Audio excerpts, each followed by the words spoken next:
que o tema seria Nossa Senhora de La Salette e as aplicações do caso La Salette e as palavras de Nossa Senhora para o momento atual. Os senhores me ouvem bem?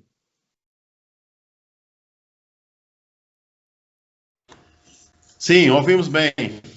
Bem claro. Qualquer coisa avisem, ou alguma palavra aí meio espanhola, aí meio portunhol, podem interromper à vontade e pedir esclarecimento. Eu não sei como é o conhecimento que há de Nossa Senhora de La Salette em Minas, e especialmente em Belo Horizonte, porque não é uma devoção igualmente difundida no mundo. Aqui no Brasil, no sul, especialmente Paraná, Santa Catarina, por aí sim, tem tem igrejas, tem paróquias, tem até dioceses consagradas a Nossa Senhora de La Salette. Mas não sei como é em Minas ou mais para o norte ainda, para o nordeste e norte. Em todo caso, uma palavrinha histórica para começar é muito importante. E eu queria, sobretudo, uma vez que o tempo não é muito, eu queria, antes de tudo, apresentar uma visão de conjunto e como é que o professor Plínio Correa de Oliveira via La Salette. O Dr. Pio achava, e com todo o fundamento, e isso se pode demonstrar e está demonstrado, e está publicado também, que há uma continuidade entre a aparição de Nossa Senhora na Rue du Bac, em 1830, onde ela deu a medalha milagrosa, em Nossa Senhora de La Salette, em 1846, Nossa Senhora de Lourdes, em 1858, e, por fim, Nossa Senhora de Fátima, em 1917. Dr. Pio via essas aparições, que levam nomes diferentes, como uma continuidade de avisos de Nossa Senhora. Essa continuidade não são só esses, se poderia acrescentar alguns menores, mas vamos ficar nesse para não demorar demais. En la Rue du Bac, en París, 1830, Nossa Senhora apareceu a Santa Catarina Labouré e deu a medalha milagrosa. E anunciou que se a França e o mundo não faziam penitência, não corrigiam os maus costumes, viria um grande castigo. E mencionou em concreto o que depois foi a Comuna de Paris, a Revolução Comunista de 1870. Bom, o fato é que o mundo não fez penitência. A medalha milagrosa se espalhou extraordinariamente.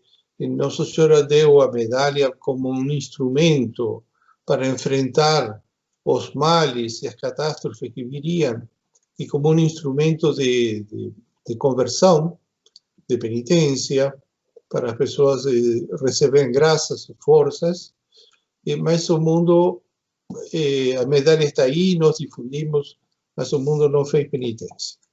Então, em 1846,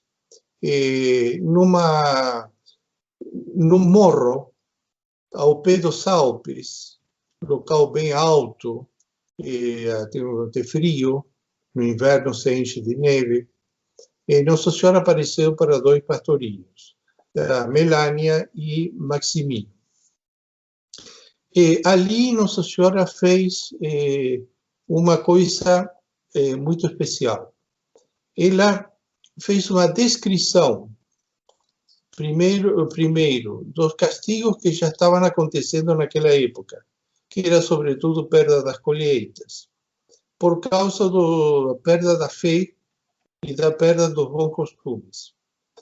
E fez uma descrição de tudo o que aconteceria no mundo até o fim do mundo, ou seja, até a vinda de Jesus Cristo, lá no encerramento da história.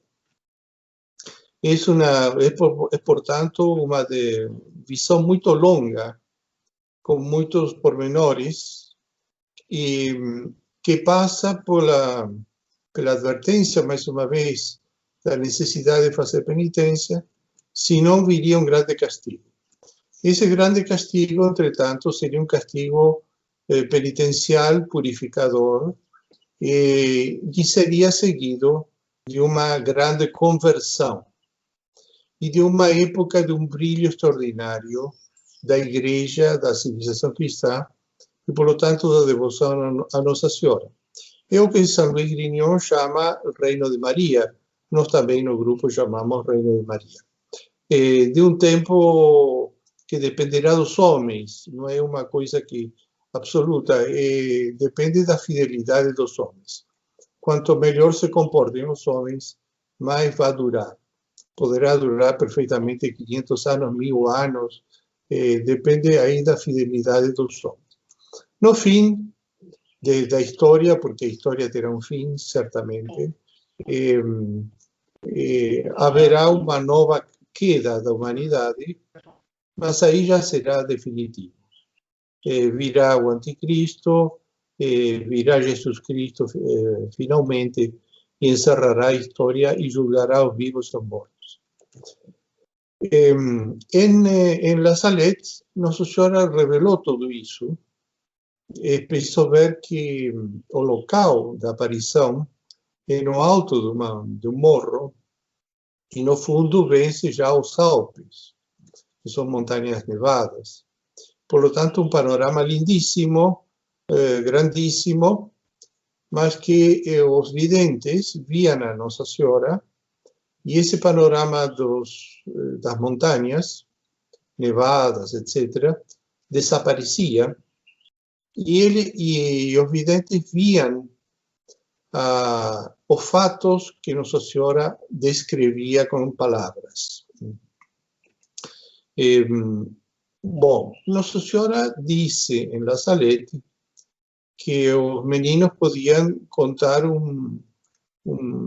uma noção básica, e de fato fizeram, ao pároco, ao prefeito, foi lavrado um documento legal, oficial, enviado para Santa Sé, mas que ela deu um segredo. O segredo era o principal, era a parte principal. E que esse segredo só poderia ser revelado em 1858. Ninguém sabia por que essa data, mas enfim, a senhora falou e eles fizeram assim. Em 58, Nossa Senhora apareceu em Lourdes. E então aí estava tudo claro. O segredo era para ser revelado junto com o Lourdes, Nossa Senhora de Lourdes, e os milagres torrenciais da Imaculada Conceição, que é Nossa Senhora de Lourdes, que desde então vem acontecendo lá. Há, portanto, uma conexão evidente. E ainda, última conexão, última etapa, é em Fátima. Em Fátima já Nossa Senhora falou, os senhores conhecem bem tudo, e ela falou curto. Em La Salette ela falou longamente, mas em Fátima foi curto e direto. É mais ou menos como uma mãe que vê que seu filho anda mal. Em La Rue du Bac, a mãe fala para o filho, meu filho, conserta, melhora, sai dessa, etc. Em La Salette, a mãe chamou ao filho, a humanidade, e falou longamente, com todo pormenor. Em Lourdes, Nossa Senhora deu ao filho o instrumento para ele se levantar, para sair do mau estado em que estava. E em Fátima, Nossa Senhora apareceu e já falou curto e direto. Olha, já falei tudo o que tinha para falar, reafirmo o que disse, vem a Rússia, vem o castigo sobre a humanidade, tem que se arrepender, ou senão nações inteiras vão desaparecer, o Papa vai ter que sofrer. Enfim, os senhores conhecem toda a mensagem de Fátima, mas foi curto direto. Bom, La Salette foi especialmente perseguida dentro do mundo e dentro da Igreja Católica. Sobretudo porque os bispos da França, porque teve um efeito enorme, corrijo, las palabras de Nuestra Señora en La Salette tuvieron un efecto enorme en la Francia. Había manifestaciones populares, penitenciais, procissões, era uma coisa realmente extraordinária. Acontecia que os bispos da França, infelizmente, não eram bons. E não eram bons porque havia um acordo, uma concordata assinada por Napoleão no início do século passado, do século XIX, com o Papa Pio VII, por onde os bispos acabavam sendo nomeados pelo governo. E os governos todos eram governos maçônicos, anticlericais, maus governos. E esses governos todos de diferentes tendências, havia os legítimos, os monarquia constitucional dos Orleans, depois repúblicas, mais de uma. Esses governos não foram bons, nem mesmo os legítimos como Luís XVIII e Carlos X. Não eram pessoas de confiança. O resultado é que os bispos da França eram escolhidos em função de interesses revolucionários e maçônicos. E Nossa Senhora, em La Salette, teve uma expressão tremenda, que hoje em dia não espanta tanto, mas na época fez um terremoto.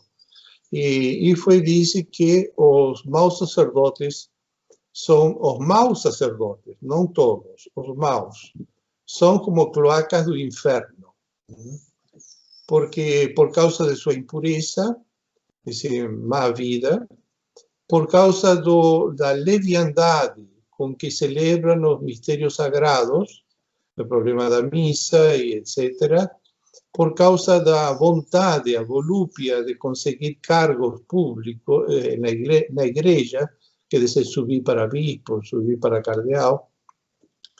E então, Nossa Senhora dizia que esse era um fator que encolerizava a Jesus Cristo. E que Jesus Cristo queria descer seu braço sobre o mundo e que ela fazia tudo possível para segurar. E estava fazendo tudo possível, mas ia chegar um momento que não ia conseguir mais segurar.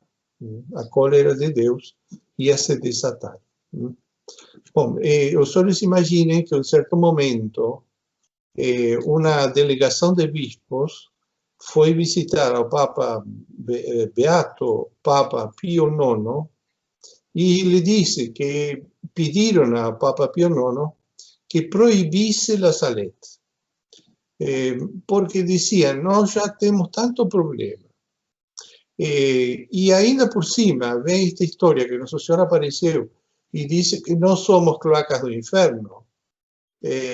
Então já está na situação impossível. Então, por favor, Santo Padre, proíba La Salette. E a resposta do Beato Pio IX era muito bravo. Não era muito... era de dizer as coisas na lata. E ele respondeu, olha, eu não preciso de um menino e de uma menina videntes para saber o que acontece nas dioceses de vocês. Assim que esqueçamos La Salette e vamos falar em concreto da diocese de vocês. Então nomeou a um e disse, fulano, vamos a falar de sua diocese. Bom, aí os bispos engoliram a língua, se viraram para outro lado e não queriam falar, porque sabiam que era um desastre. E com isso acabou a reclamação, não fizeram mais a reclamação. Pio IX leu todo o segredo de La Salette e declarou que era realmente uma coisa inspirada por Deus. Bom, aí lá com Leão XIII, que é o Papa que veio depois, nova tentativa, os bispos foram e disseram, olha, o senhor Papa Leão XIII proíbe La Salette, ou nós cortamos os donativos para a Santa Sé. Ora, a Santa Sé estava passando muito mal. Roma tinha sido invadida, estava sem dinheiro e era um aperto muito grande. Mas o Papa não aceitou essa chantagem e a coisa ficou por ali mesmo. Até que veio Bento XV, já no século XX, e Bento XV declarou que como os documentos de Pío IX, porque tudo isso foi enviado ao Papa Pío IX e estava arquivado no arquivo pessoal do Papa Pío IX. Pero como esos documentos no se encontraban, no eran hallados en la Santa Sé, entonces Bento XV prohibió La Salette até aparecer en los documentos y tirar a limpo si Nossa Senhora de fato tinha dito que os maus sacerdotes eram cloacas do inferno. Ou cloacas de pureza também diz. Hoje isso não espanta ninguém, mas naquela época era fortíssimo. Houve um filósofo de má doutrina que se chamava François Maritain, Jacques Maritain. É considerado uma espécie de protetor e promotor do Concílio Vaticano II. Foi por Paulo VI, foi embaixador da França na Santa Sé durante muitos anos. Pero este Maritain achava que essa proibição de Bento XV era demais. Falou com Bento XV, ficou todo escrito, etc. Mas Bento XV não arredou. Disse, enquanto não apareceu o oficial, não se deve falar do caso de La Salette. Os especialistas, o pessoal que estuda, etc., que fiquem procurando aí nas bibliotecas e entre eles podem falar a portas fechadas e mais nada. Mas não se deve falar mais nada fora disso. De fato, dentro da TFP, o único conhecimento do segredo de La Salette foi feito assim. O Dr. Plínio Correia de Oliveira pediu a Dom Antônio de Castro Maier, bispo de Campos, que naquela época estava bem, que lesse o segredo de La Salette a portas fechadas, a nossa sede, a sede da Reina Maria, e para que todo mundo tivesse conhecimento, mas com proibição de comentar qualquer coisa. E assim foi feito. Dom Maier leu segredo completo e a reunião ficou encerrada. Em 1999, um sacerdote que estava querendo fazer a tese de doutorado em Roma, não é um bom sacerdote, mas é progressista, mas ele queria fazer sobre La Salette, foi ao arquivo segredo do Vaticano e pediu o dossiê, ou seja, as caixas onde estavam todos os documentos de La Salette. E a resposta foi impossível. Isso desapareceu há muito tempo e nós não temos nada aqui sobre La Salette. Bom, o padre trocou o tema da tese de doutorado, começou a abrir caixas do pontificado de Leão XIII, com documentos que até o momento não tinham sido estudados, e, oh surpresa, ele encontra que em uma caixa que dizia ser de Leão XIII, era na realidade a caixa de Pío IX com os documentos de La Salette. Ali ele então voltou a mudar de tese, começou a preparar a tese. E veio um outro padre, que também não é boa pessoa, mas é um grande estudoso, sobretudo de Lourdes, o padre René Laurentin. É um padre que já falecido, carismático, progressista. E esse padre lhe disse: olha, não faça isso, porque você, se você faz esse trabalho, que é um trabalho enorme, vai demorar, vão te pegar e vão te proibir. Assim que vamos fazer um resumo urgente e publicar logo, para não dar tempo à proibição. E, de fato, eles fizeram assim, publicaram o resumo, isso está impreso, não está fácil achar, mas existe. E depois, no fim, o padre Michel de Courteville, chama-se ele, acabou apresentando a tese de doutorado e foi aprovado pelo Seminário Angélico, que é um dos grandes seminários de Roma, dos mais famosos que tem. E então já está totalmente liberada qualquer proibição que possa haver. Agora, Nossa Senhora em La Salette, e aqui entramos mais diretamente no tema específico nosso. Nossa Senhora fala de que o mundo está caminhando para uma tremenda purificação. Essa purificação visa não o fim do mundo, nem a extinção dos homens, mas visa uma conversão. Pode ser uma coisa terrível, tremenda, mas haverá uma conversão. O resultado será uma conversão. Nossa Senhora falou, então, que viria um castigo de Deus, especialmente que se faria notar por vários fatores. Primeiro, a parte inicial do castigo é a corrupção geral dos costumes dentro da igreja. Isso já é parte do castigo, não é mera corrupção. Porque houve tempos de corrupção, por exemplo, com Lutero, na época dos protestantes, na época do arrianismo, ainda mais longe, também houve épocas muito ruins. Mas a reação dos santos e dos bons papas acabaram corrigindo tudo. Houve também no tempo relacionado com Lutero, a Renascença, foi papas muito sem vergonhas e outros problemas do gênero. Agora, a senhora primeiro fala da corrupção generalizada do clero.